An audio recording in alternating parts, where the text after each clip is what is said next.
तो सवाल ये कि हम कितने सिंसियर विद्युत की बात हो रही है, क्योंकि मैं आपको बताऊं ये एक छोटी सी बात कि मेरी विधानसभा मुबारकपुर में 2011 में पिचरी ग्राम सभा है, जिस पिचरी एक जगह है जहां इब्राहिमपुर ग्राम सभा है।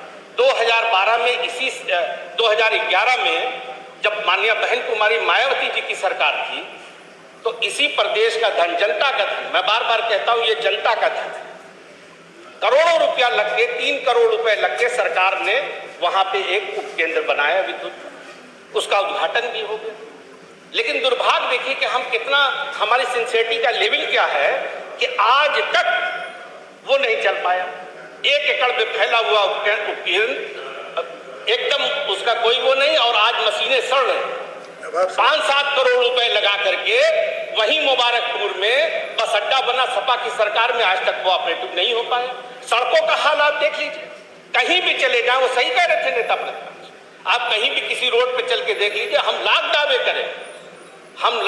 करें, लेकिन सड़क का जमीनी हकीकत क्या है। माननीय मुख्यमंत्री जी बैठे, मैं तो हाथ जोड़ के इनसे निवेदन करूंगा कि माननीय मुख्यमंत्री जी कभी एक बार अपना दौरा आजमगढ़ लगा लीजिए, और जो सदर अस्पताल है हमारा मेन सिटी का, जो कलेक्ट्रेट है, उस रोड पे कृपया करके आप चले, तो शायद आपको पता चल जाएगा। आपका विषय आ गया।